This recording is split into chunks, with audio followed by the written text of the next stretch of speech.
everyone, welcome back. So this is a very tall stack of books and it might look a little scary, but let's be honest, my desk that I usually do my quiet time at is a mess right now because I've been doing a lot of setting up of my new Happy Planner. So I dragged all the stuff that I reference at some point periodically, maybe not every day, from that desk in here. I pulled in everything that I use for my quiet time. So I'm trying to figure out where to start because there's a lot of stuff here.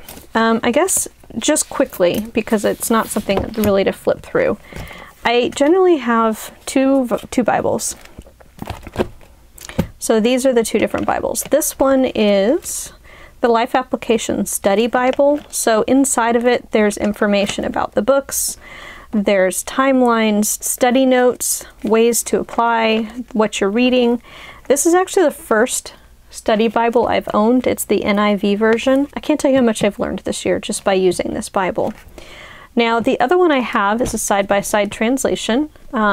It is a parallel study Bible. It's NIV and the Message. One version these two share in common, and then the other one is more of a plain English sort of a version. So you have NIV on one side, the Message on the other. Okay, I'm like trying to figure out how to explain this. So when I get into the New Testament, especially into a lot of the letters, so especially the ones Paul has written, but not just Paul, some of the other ones as well. Some of the sentence structure and the way that the verses are broken down with the verse numbers, the letters, and everything in the middle of them, it makes it hard for me to understand things. Because I'm looking at it and I'm like, this whole thing is one... It may not be, but sometimes I'm like, this whole thing is one sentence. And so I find myself diagramming sentences in my head instead of trying to, or as in part of an effort to understand what is being said. So on the Message side, they take chunks of verses and they paraphrase it. And so sometimes it's nice to be able to read and be like, what? And then look over here and be like, oh, okay, I get it. So this has been something new I've been working with this year as well, and I've actually really enjoyed having that. So these are the two different Bible versions I use right now. I'll tell you, having gone to private school most of my life and been, having been a Christian my entire life and being interested in Christianity in general, I have probably 12 or 13 Bible versions sitting on my bookshelf. But these are just the two that I'm referencing on a daily basis right now. So these are the other things that I am using. So let's just go from beginning to end and move things out of the way here. So you've heard me talk a lot, if you've been watching my videos recently, about the book that I'm reading that I'm doing all of my quiet time from. It is this book here, Living the Christian Year, Time to Inhabit the Story of God. This has been such a remarkable book, and I have so enjoyed it. And if you are at all interested, I highly, highly, highly recommend it. This is, you can see kind of where I am. I usually keep a bookmark on the front for the week and at the end, because he has essentially where you are in the liturgical year. So this week we're in week 2 of Ordinary Time, which is the second Sunday after Pentecost. He has a theme, so proclaiming the good news. There's an introduction. There is a section that has 3 prayers. He has the readings for the week, and then he has information about each reading and how it ties into the theme. And then at the end, some ways to respond to the readings for that week, and then a closing prayer. And so in between each season, he actually has a whole chapter on the history of that season, a preview of the devotions, like how to respond to that season, information about the holidays or the feasts that are in the middle of it. It's just such an interesting book because it's not just here's the Bible readings for the week, but it's also here's how it relates to the season, here's why they were chosen, and that sort of thing. Having been in a church that has a liturgical calendar, when I go to church, these are readings I'm listening to. There's 3 liturgical years, A, B, and C. Sometimes, as you can see, it's from all 3 seasons. Sometimes it's just from one. So depending on what year we're in, I may or may not be hearing these in church, but these are pretty likely to be ones I'm going to be hearing that week. So having heard all of those, and you sit and listen, you're like, oh, okay. But this tells you how they're all tied in together, which is a piece that I think so many people miss when they are going to a church that has a liturgical calendar that has the same readings, every 3 years. So cannot recommend, I've said this, 3 times now? Cannot recommend more of this book. It is amazing. So this is what I am working through, and I did start actually all the way at the very beginning, and you can see I actually did some highlighting up here, but I started in Advent, and so I have actually worked my way all the way through. And it's right now, honestly, it's like I should switch to a new book when this one's done. I kind of want to go back and start over because I feel like that I can get more when I go through it a second time. So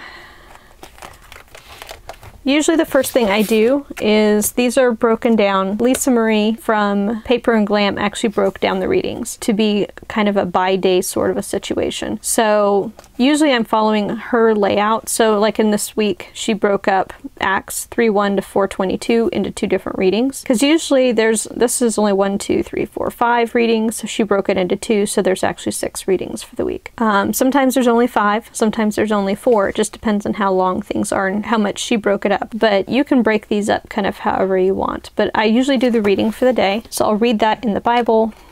I'll come here. Usually I'll read it through a couple of times, and I'll write down something that stood out to me. So something that spoke to my heart, or if I'm reading the information at the bottom, sometimes I'll fill that in, which is the case here from Friday. I made a note that it wasn't the actual verse, but it was the note about Acts 17, 27, and 28. God is in his creation and close to every one of us, but he is not trapped in his creation, he is transcendent. God is the creator, not the creation. This means that God is sovereign and in control, while at the same time he is close and personal. So things that speak to me when I'm reading it, that's what I'm writing in here. All right. So once I have done that, usually I will put those away. So after that, I enter into quiet time. However, so there are some times when there's a grace day and I don't have reading to do, so I usually will actually have a second book kind of off to the side, ready to go. And this is the one that I'm reading right now, Hallowed Be This House.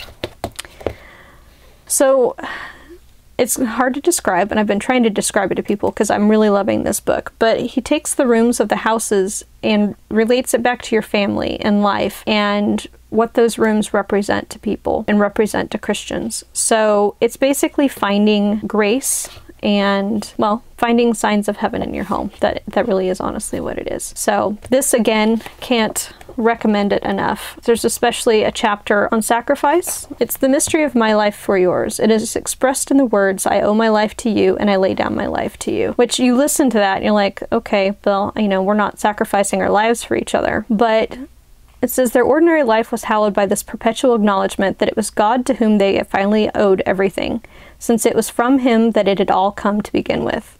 The slaying of the token victims and the pouring out of blood signaled dramatically to them that the laying down of one life for another, on which all life depends and which may take 100 small forms during the course of a day.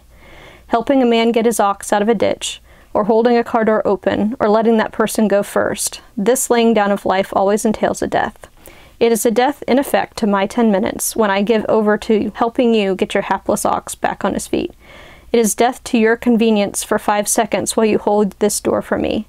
It is death to his privilege if he lets you cut in here ahead of him. So they're saying, yes, it's sacrifice, but it's not as big of a sacrifice as you think that it has to be.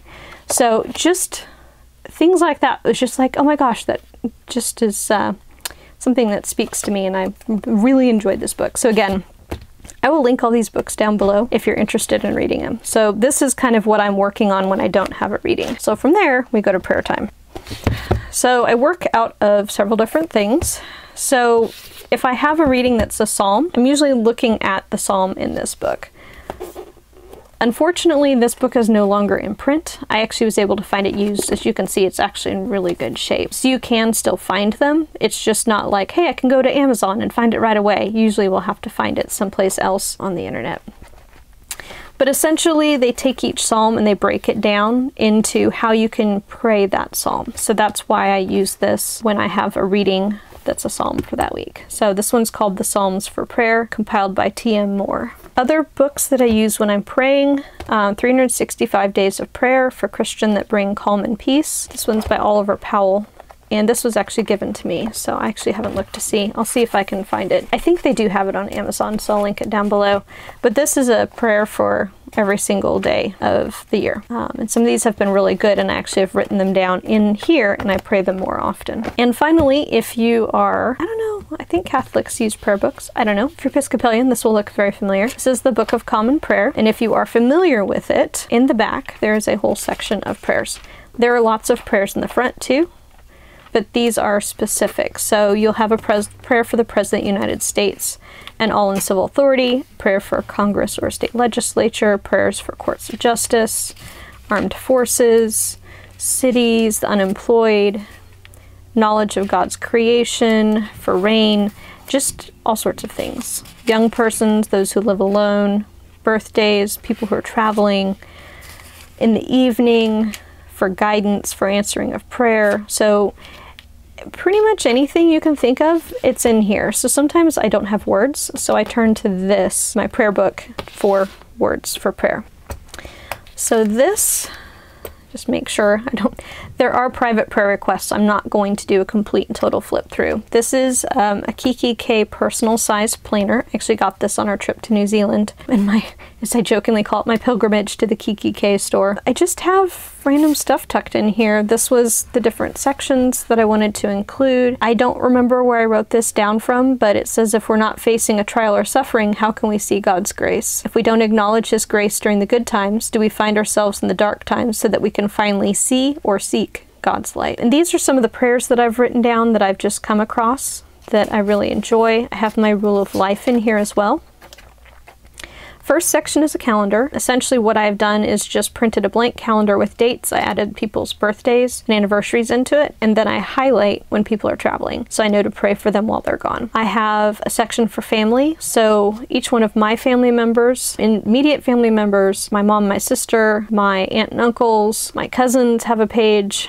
My cousins and their families, I usually will group family units together the further out we get. My husband's family, all of his siblings and their families have a page. So I pray through them every single day, and as I get prayer requests or hear things, I write it down. I have a section for church, which this I can actually show you how I'm doing this. So I have the pastors, priests, ministers, whatever you prefer to call them up here. I have all the different people that are in charge of the different areas, so music, organist, children's minister, that sort of thing. They have a preschool director and a thrift shop. I have the vestry by name, and I have all the different ministries of the church. So each day I move the paperclip down and I move and pray for the next person. This one I can show you as well. I have the nation here, which is not just the nation, but it also includes cities. Well, I haven't gotten down to the state level yet. I'm on my second route through. I need to sit down and write down city councils and things. But president, vice president, I have our senators. California has a lot of representatives, so I group them into 5, and I pray for them in groups of 5. I have our governor, lieutenant governor, our local senators at the state level, and our local assembly members at the state level. The next section is sick and friends. So these are people that I rotate through praying for. I also have a section called daily. So if there's somebody who is in desperate need of prayer and it's something that they need to be prayed for often, then they are here in the daily section. If it's something where maybe they're healing from surgery, it's just something that I want to periodically lift them up, then I put them here. I also have a section for unsaved and prodigals. So if there are people that maybe are going the wrong direction and I feel like they need prayer, then I put them in that section as well. So in the back, I have actually a few additional prayers that I've written down that I pray through. Some of these are from the Daughters of the King book. This one's actually from the prayer book. This one's from the 365-day book. This is the motto of the Daughters of the King. And then at the very end, I have a prayer from the prayer book, which is just for those we love. Almighty God, we entrust all who are dear to us to thy never-failing care and love for this life and the life to come, knowing that thou art doing for them better things than we can desire or pray for. So for me, that's just, you know, a final, this is always the last thing I say. You know, it's those unsaid requests that I might not know about that, you know, God and the Holy Spirit do. So that is my prayer journal, war binder. People call them lots of different things. So this, it's for sure 5 days a week, sometimes 6 or 7. It just kind of depends on what's going on. And then the final part of my quiet time, which I don't always get to, but I try to, is this 5-minute journal. So it's undated, you just write in the date. So if I slack off, it's not a big deal. But you have 3 things you're grateful for, what would make today great? So usually it's things like being present for me, or, you know, focusing on my to-do list instead of being distracted. I have daily affirmations that I write in here. It's actually been the same thing since the beginning of the book. And then at the end, it has a spot for you to come back that evening and kind of review your day. So 3 amazing things that happened today. Even if you've had a horrid day, usually you can find 3 things that were okay. And then how could I have made today even better? So if there's something you're like, you know, I probably could have gotten up on time or gone to bed on time last night, you can write those things in there. So you can maybe even see sort of a trend of maybe I should be paying attention to this. So that's the 5-minute journal that I use as well. So I know it sounds like a lot. And, you know, for some people who like to be quickly done with their quiet time, maybe it is. I think I usually spend somewhere between 30 to 60 minutes a morning, depending on how long the reading is, how much time I spend praying and reading and other things. But to be honest, I feel so much better for it during the day. I know this isn't something that's for everybody, but this is what I do. And I know some people are interested in hearing how other people do their quiet time. And I know this looks like a lot of books, but they're usually standing up on ends like this, and I just pull them out as I need them. So I don't open every single one of these books every single day. I know it's not as scary as it looks. Anyway, if you have any questions, please leave them in the comments below. If you want more information about anything, or if you want me to expound on anything, I may or may not do that. It just depends on what it is and whether or not it's, you know, private for somebody else in addition to something that I do. I hope you enjoy this. Please give it a thumbs up if you did. I hope you subscribe. This is one of many different types of videos that I do, and I realize not every video that I do is for everyone, so hopefully you'll come back and watch some of my other planner related videos and subscribe if you're interested. Thank you for watching, and I'll see you next time. Bye!